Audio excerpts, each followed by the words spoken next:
I'm Paula Storm. Thanks for joining me today on my YouTube channel.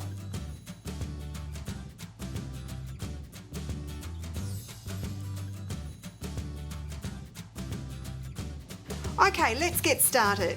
Now we're going to start with just a rainbow of fabrics. It really doesn't matter what fabrics you choose, but these are going to be cut up quite small. So you don't want anything with a really big print because it's just going to get lost in this block. What we need to do is make some strip sets, and I'd really love it if you'd print out this week's PDF because that will really help you in understanding what we're doing so you can follow along with me. But what we need to do is to start with, we're just going to make 2 strip sets, and that's going to be enough for our first block. So I've grabbed out just a rainbow of fabrics here, and I've got my background fabric as well. So let's get started. We're going to cut some strips, and because I'm working with fat quarters, we're going to need to cut double the amount of strips that we would if we're using the full width of the fabric. But what I'm going to do is I'm just going to press all of my fabrics and I'm going to cut some strips. And look, this is up to you. You can cut them as small or as big as you like. Obviously, the smaller the strip you cut, the more you'll need to create your strip set. So I'm going to cut some, I'm going to vary them between 1 inch and about 3/4 of an inch in width. And I'm going to cut the longest way I possibly can. So a fat quarter quite often is, it's either 50 centimeters one way, or if you're from America or the US, sometimes they're a bit narrower than that. I want you to cut from the longest side you possibly can. So that's going to be the selve edge at one end, and we're going to cut this way. And that's going to give you the most fabric in this strip set, which is what we're going to need.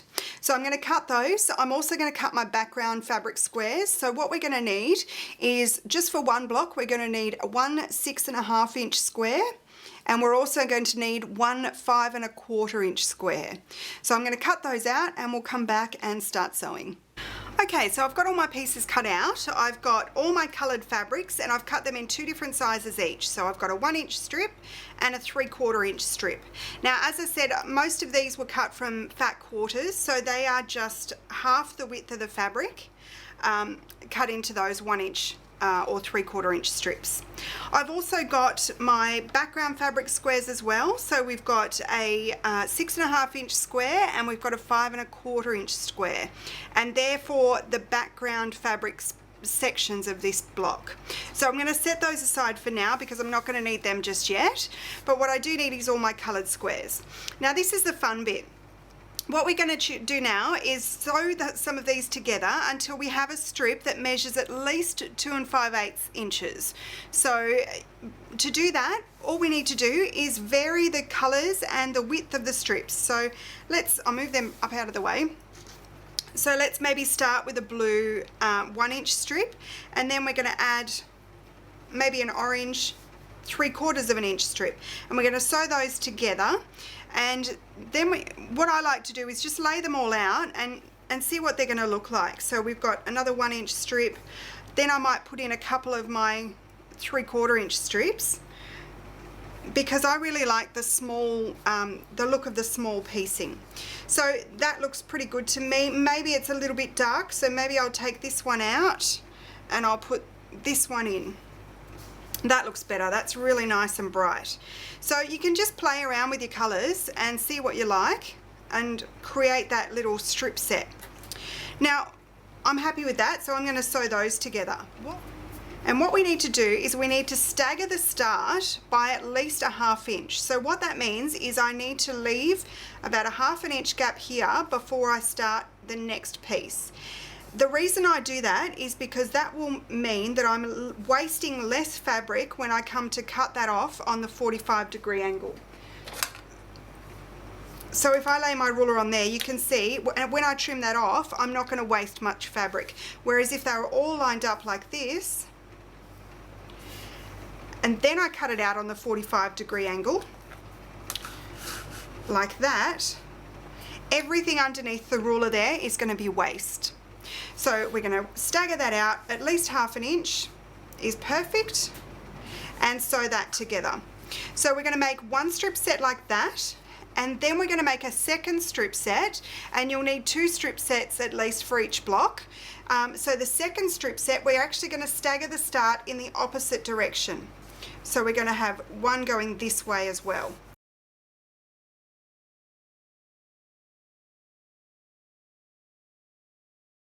So here's my little tip for ironing. As I mentioned in the very first video, I like to put a marker on my ironing board. So what I like to do is just fairly close to me, maybe towards the bottom of the board, I like to mark a line. Now, so this is just my 24-inch ruler, and I'm using a Soline ceramic pencil. So if I need to remove this, it will come off. But I just like to have this on my board. It makes much more accurate pressing when I've got these really narrow strips. Okay, so there's a nice straight line for me to follow when I'm pressing. Okay, so let's take our first strip. Now, what I like to do is I like to press the seam allowance towards the biggest piece. So you can see here I've joined a 1-inch strip and a 3/4 inch strip. And so if I press it to that side, I'm going to have a lot of bulk in that seam. So what I'm going to do is press that bulk towards the blue fabric. So I'm going to turn that around. And what I like to do is I have the bigger piece on top.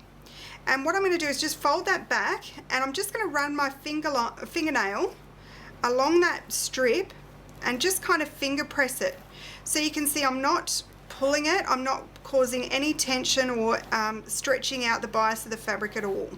So I'm just running my fingernail along and just finger pressing, making sure that there's no tucks in underneath there. Because we're sewing such narrow strips together, this is going to help you be really nice and accurate.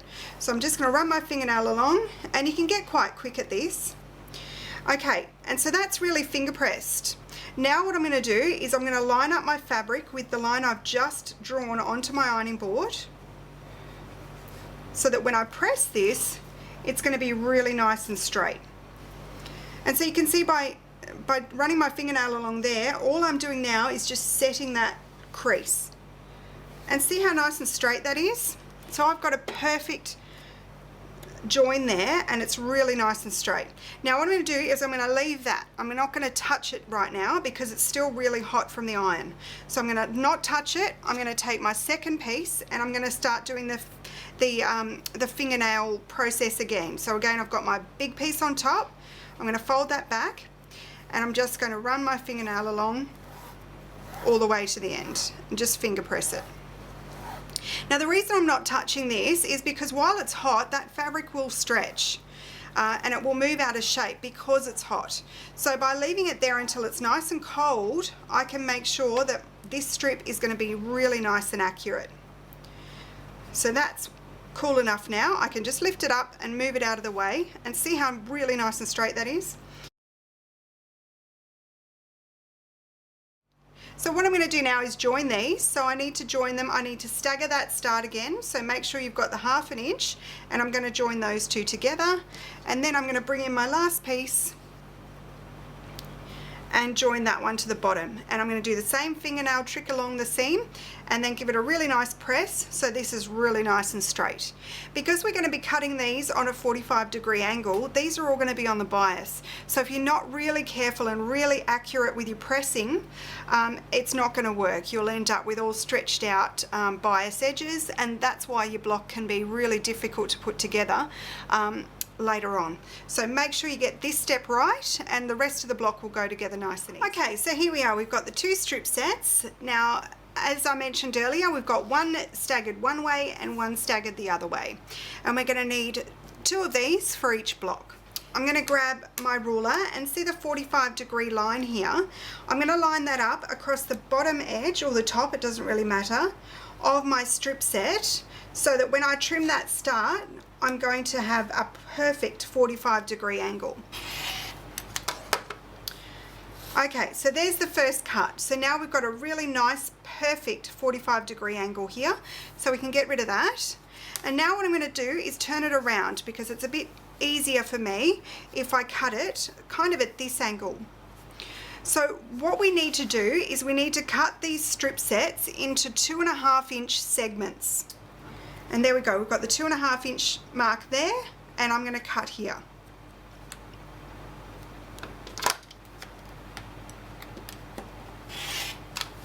And there we go, that's our first diamond.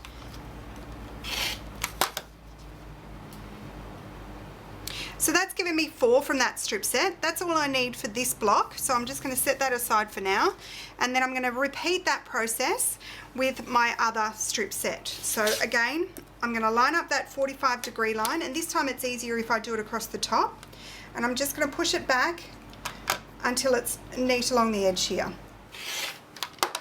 Okay, so that's 4. Now I could cut out another one from this strip set, which I would normally do, but at the moment I'm just making one block, so I'm just going to set that aside for later.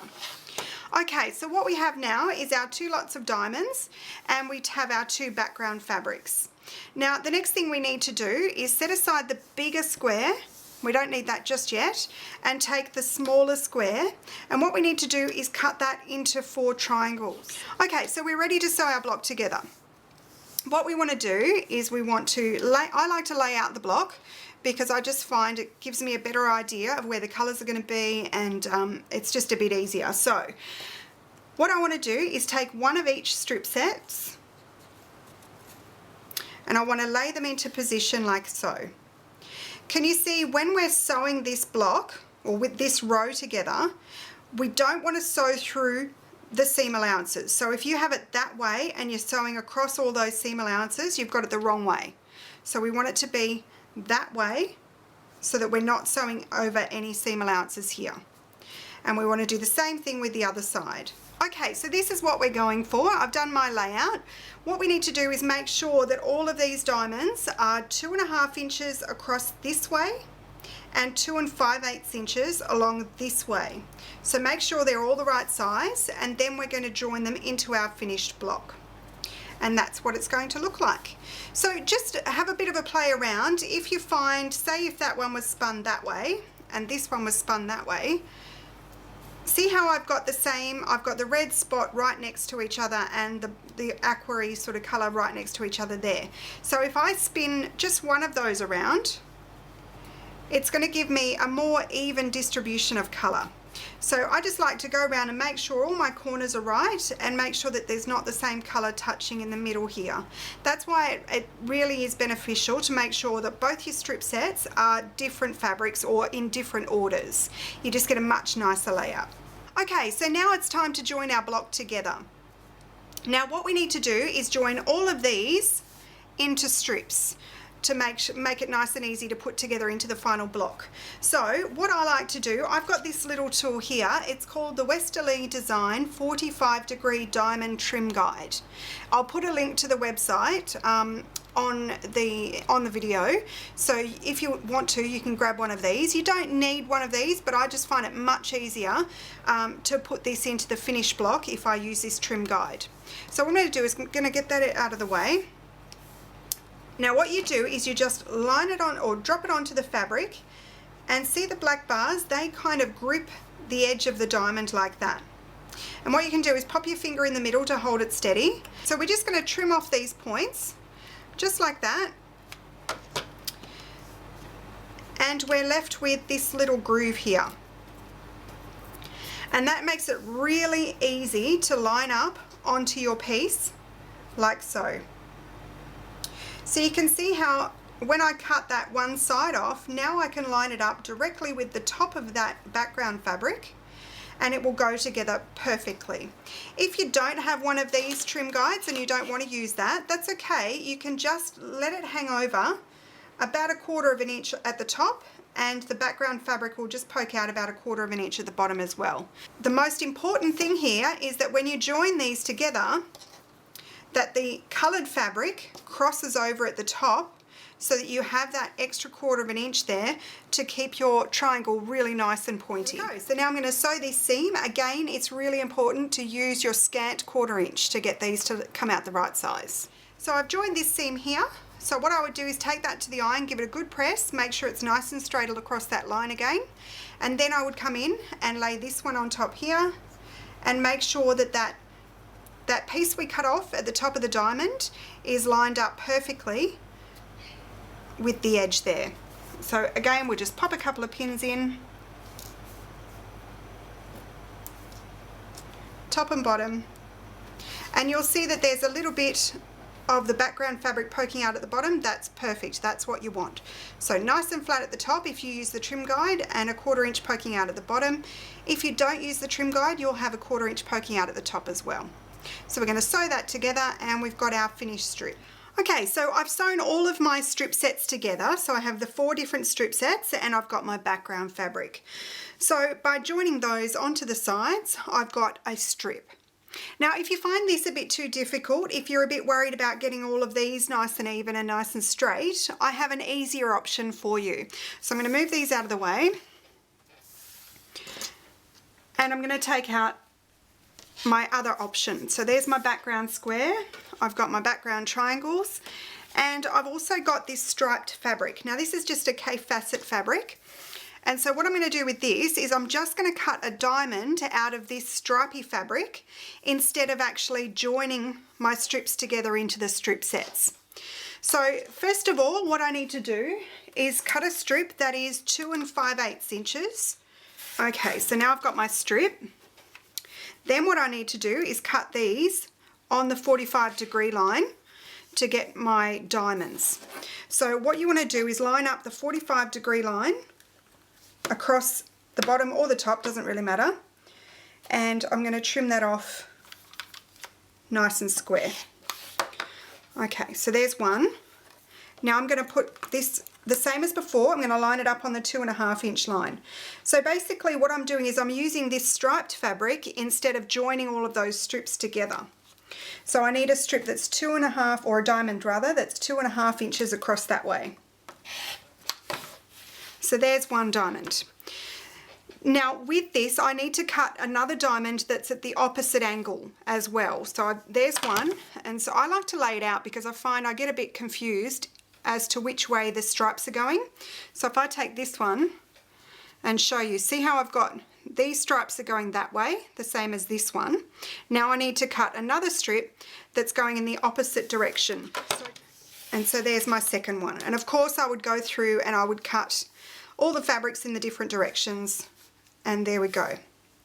So I'm just going to do the exact same thing but from a single fabric rather than joining these into strips. Using fabrics that have got stripes already makes it look really great, so I would suggest using the striped fabrics, but you can use a solid or any fabric you like, you just won't get that stripy effect. Okay, so that's the easier version. I won't go any further with that, but I'll show you later on what it looks like. Okay, so the next step is to join our strips to our center square, and you can probably see we're going to have to join on the 45-degree, but don't be scared, this is actually the easiest way to do a mitered corner. So I'm going to show you how to do that. Now what we need to do is we need to find the center of this strip set. So usually all I do is just fold it in half and finger press. So I found the center of this strip. And what you can do, and it's really just where the point of the triangle is anyway, so I like to pop a pin in so I know exactly where the center is. And then what I do is I fold my background square in half as well, and you can do this in both directions. And again, I'll just give it a finger press. While I'm here, I might as well do the other direction as well for my next pieces. So just give that a finger press so I've got some fold lines that I can see to make sure that I've got the center of the sides. Then what I'm going to do is flip this over and put it right sides together, and see how, I don't know if you can see on the camera, but I've got a fold line there that I'm lining up with the fold line, the finger pressed line of my background square. So I just want to make sure that that's right in the center, and then I'm going to pop my pin in. Now at this stage, what you'll notice is that your strip, if you haven't moved it around and stretched it too much, it should actually be 1/8 of an inch short at the corners. I'll show you that a bit closer. See how we've got 1/8 of an inch missing at that corner, and it will be the same at the other end. And that's what we want. We need to have that 1/8 of an inch extra on each end. If we don't have that, it won't line up in the next stage. And then what we're going to do is pop another pin in. Don't put your pin too close to the corner because we're going to need to mark here in a second. So I'm just going to put a pin in, making sure it's that 1/8 of an inch from the corner. And there we go. So I've got my 3 pins, 1 in the center and 2 on the outsides. Now what we need to do is take a marking pencil. Again, I'm using my Soline ceramic pencil, and you need a ruler. And I'm going to make a mark that's a perfect 1/4 inch from the corner. I'm just going to pop a mark right there. And that's where my start and stop line is going to be. So it's really important that you can see that mark. And I'm going to do the exact same thing in the other corner. There we go. So that mark is where we need to start stitching and where we need to stop stitching. Now you also want to do a reverse at both ends to make sure that it's nice and secure. So I'm going to take that to the machine and stitch that out. Okay, so I've sewn my seam now. Then I can flip this one back.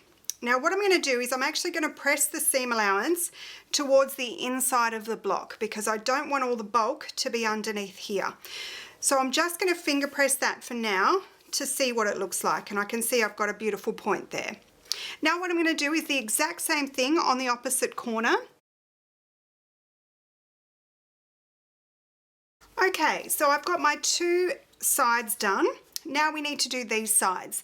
These ones are a little bit trickier, but only because we need to make sure that we don't catch these pieces in this next seam. So once again, I'm going to find my center point and pin it into place. Okay, so I've got my 3 pins in as before, and you'll notice that this is all sitting up and it's a bit awkward. What you can do is just fold that bottom piece under. See that point there? I can fold it back out of the way and pop a pin in there to make sure it doesn't get caught up in this seam. So I'm going to do the same thing with the other side, fold it back under, and then we can get this to lay quite a bit flatter like that. Okay, so I'm going to do the same thing. I'm going to mark my 1/4 inch points on the 2 edges, and then I'm going to sew that seam, and I'll do the exact same thing on the bottom. Okay, so I've sewn these 2 sides on. Just a reminder once again, we've made sure we didn't go into that 1/4 inch, so we've got a little bit open at the edges there on both sides, all 4 corners. So I'm just going to fold this out, and this is what we're left with. So we've got our center square all joined in, and now we've just got to join these corners here. So we need to join all 4 of those. That's the easy part. So if you've got this far, really honestly, that's the hardest bit. What I want to do now though is I just want to press the seam allowance of the center square going in. So we're going to flip it over and make sure that all of these are going in ways, because that's how we want it to lay when we're finished. Don't worry too much about the corners yet, because they'll get folded once we've sewn these seams together. Okay, so now all we need to do is fold this on the diagonal. So we're taking these 2 corners and folding it over, because I want to sew this seam here.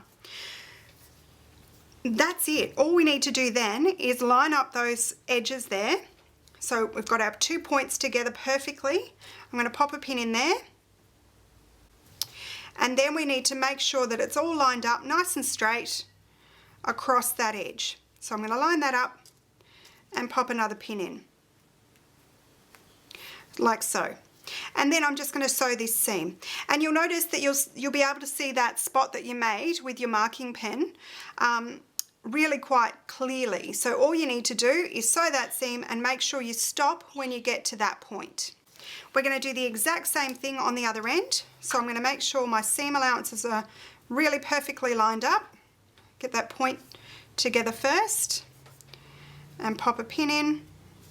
And then I'm going to do the exact same thing down here. The only thing I need to make sure of is that I'm not sewing through that background fabric. All I want to do is sew down here until I get to that point once again and stop. Make sure you once again reverse at either end to make sure it's nice and tight.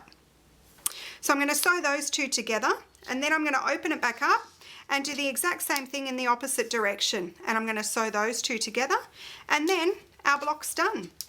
So I've finished sewing all of my sides together, and when we fold it out, we've got that beautiful finished block. Now, when it comes to pressing this block, I usually like to fold it over and just press it really whichever way it wants to go. You'll notice that it will want to fold in a particular direction. So I'll just fold it that way and then take it to the iron and give it a good press. And we want to really press well. But don't use steam or starch, because I found if I steam or starch a block that has a lot of bias edges, I find that quite often it will throw the whole balance of the block out and it will stretch it in funny directions. So just use a plain hot iron and give that a press. And that's our finished block. Okay, so the second way to make this block is to use that single coloured fabric and cut it on the diagonal, on the 45-degree angle, to get yourself your finished triangles without actually having to strip piece them. So then you would join them in the exact same way that we did the last piece, join them on the sides there and press it open. And what you could do is then take that to your background fabric and do it exactly the same way. So lay it on top, sew that seam, sew this one, sew the sides, and it will look exactly the same as this one, except it won't have all the strip piecing around the outside. So that makes it a lot easier. If this bit is scaring you and you don't really want to try that way, there's another way to do it. So this is our third option, which is the really easy option. If you can do a quarter square triangle, then you can do this way. So I'm going to move those two out of the way. And what I've got here is I've got a 7-inch square. Okay, so we're going to oversize it a little bit and trim it back. Okay, so we've got 4 triangles there. Now what we can do is join this piece here, this strip that we've made, to this one. So we pop it right sides together. Make sure you leave that little bit extra out the sides and sew that seam and then press it back, and we've got a triangle. We do the exact same thing with the other 4 pieces, so we'd end up having a strip here, strip there, and across the top, and then we would join them together exactly the same way as you do a quarter square triangle. So I'll just make that up and then I'll show you what it looks like. So there we go, that's our finished blocks, and as you can see, this one's got the join through the center, which just makes it, you've got those few extra layers to sew through when you're quilting. And also this one you can actually fussy cut, so if you have a nice fabric, this one, I don't know if you can see it, but there's a little deer here, that looks really cute. So doing it this way, you get to fussy cut your center block. This way you don't, because you've got that seam through the center. But just a reminder, the center, if you are going to do it this way, you need to cut out your center square. I made a mistake earlier. I said it was supposed to be 7 inches. It's not. It's supposed to be cut at 7.5 inches. And then when you join it, if you do need to trim it up with those side edges, that's fine. Just trim it up, because this is the right measurement. It's just getting the center to the right measurement. So cut that center square at 7.5, then cut it out on the diagonal, and you should be right. So keep the pictures coming on the Facebook group, the Slow and Steady Quilt Along. Thanks for joining us this week, and I can't wait to see what you make.